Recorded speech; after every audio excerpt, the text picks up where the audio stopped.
All right, guys, we're going to cover all the rules for tournament sparring. So the first thing we're going to cover is how to score a point. So there's multiple ways to score a point. We're going to demonstrate a few of each.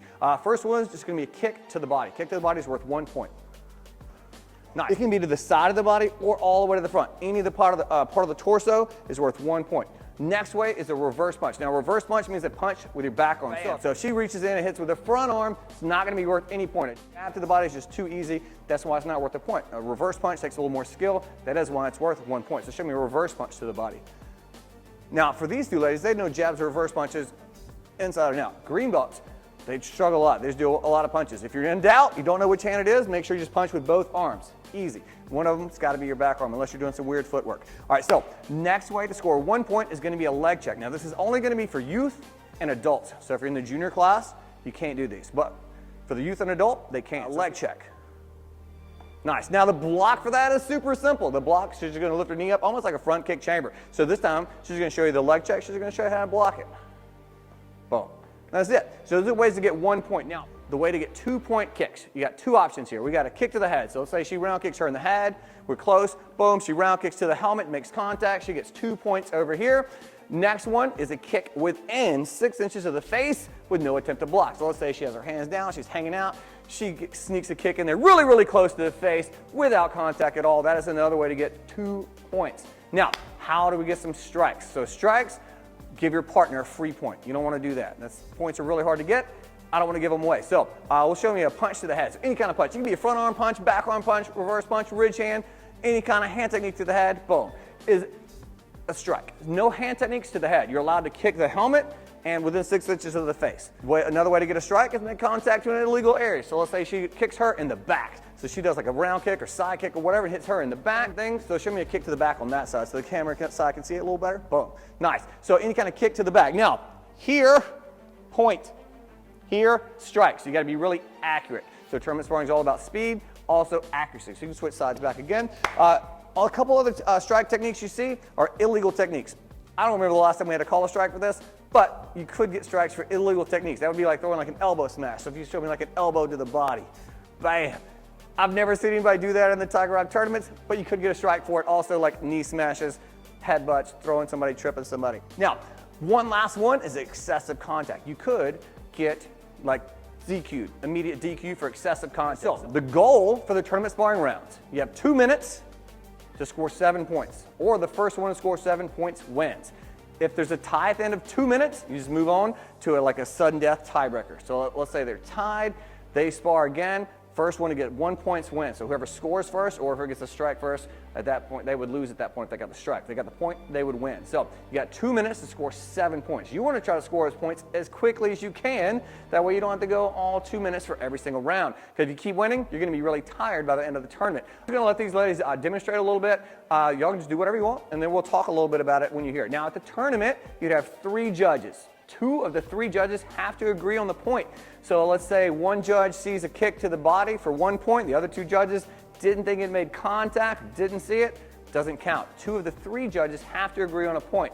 And the 3 judges are going to be kind of moving around, watching from different angles. That way they can see everything. But in class a lot of times, we're going to be doing it with no judge, where they're calling points for themselves. Sometimes we'll have a student being judged. Sometimes we'll have an instructor being the judge. At that point, you'd have 1 judge. But sometimes you're your own judge. But for this video, I'll be the judge. But at a tournament, remember, you're going to have 3, and you got to get at least 2 out of the 3 that agree. All right, sparring stance.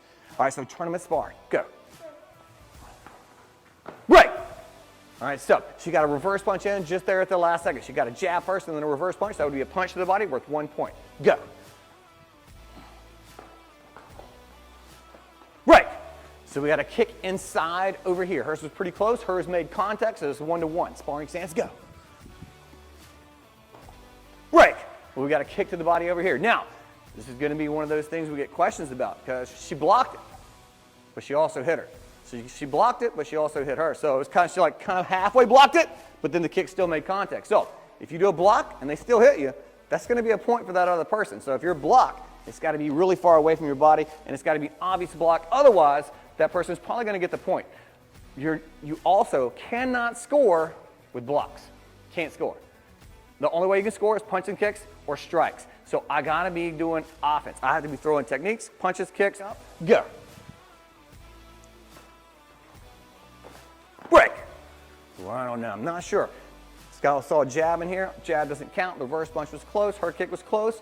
Not enough for one judge. With the other two judges, they may would have called a point, but with one, he may miss some. Go.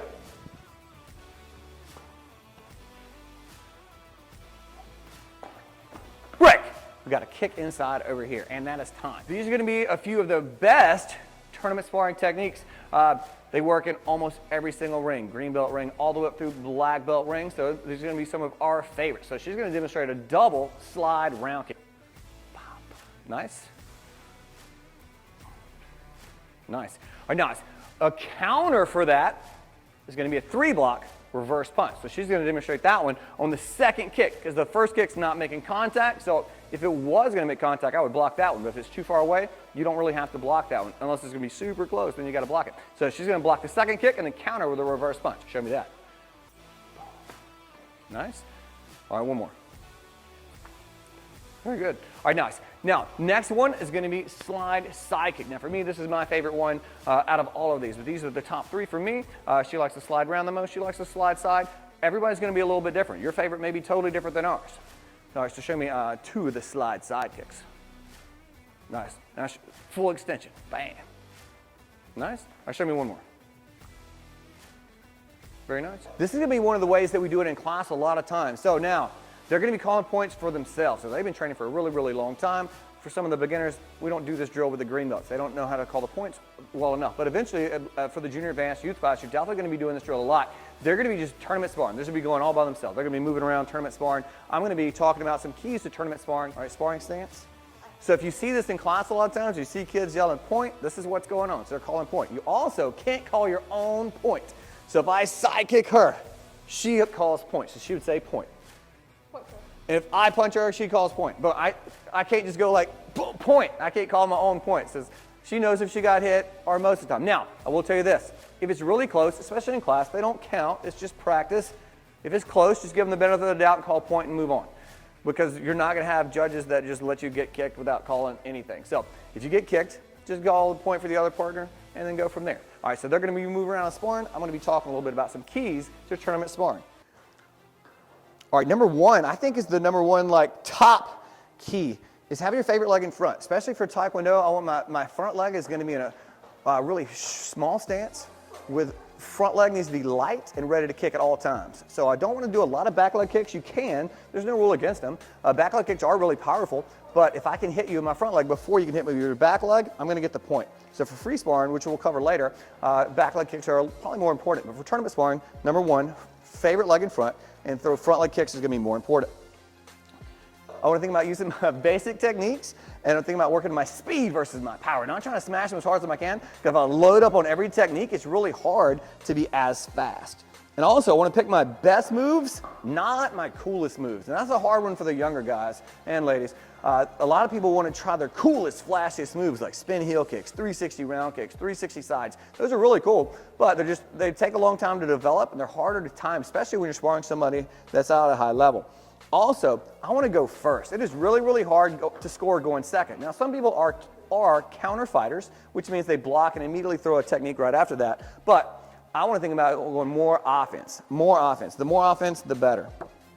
We've never had to tell somebody they're doing too much offense for tournament sparring. Also, I don't want to go straight backwards. I want to go side to side some. Now, if I'm winning and I'm scoring going forward, I'm going to keep doing that. If I'm getting a lot of points scored on me, though, I got to try something different. I want to move side to side. But if I just move straight backwards, it's easy for my partner to chase me down. The next one is thinking about, like, I can't win with only defense. I also want to counter after a good block. So right there. She missed the punch, but it was a great block. So if I get a good block, I want to think about reaching inside. Well, I think she caught her with that second kick. Now, that's why it's important to use my front leg. So she was ready with that second kick. So we got one person working on offense, one person working on counterattacks right now. Now, if I miss the block, I may not go for the punch. But if I get that block, I want to be aggressive and go for that punch. And time. So we're talking about you cannot score with defense. You also may not be able to score with one move at a time. Now, for some people, like their slide side kick, that's it. Boom, they hit people with it, they score. If you're scoring with one move at a time, keep doing it. But if you're not scoring with one move at a time, I gotta be ready with my second technique, my third technique, my fourth. Now the most common one you'll see is the double or triple round kick, but you can do any kind of combo. Front kick, round kick. So you can show me that one. So let's go right leg out. So like front kick to the body and then pop a round kick to the head. This is another good one as well. So show me. So front, round. Nice. Now show me full speed. It's like try to go pop, pop. Nice. Now, it doesn't have to be that combo. That's just another option for you guys. But if you're scoring with one move, keep doing it. If you're not scoring with one move, you gotta add some moves. Show me the counter. As soon as she moves that back foot and you see it's not a kick, that's my signal to go.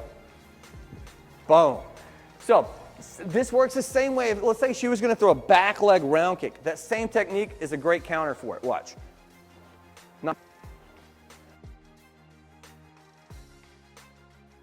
Nice. Now, that works great because this is front leg versus back leg. Now, you show me the same thing. So you show me slide side, you show me your back leg round kick. So same thing on the other side.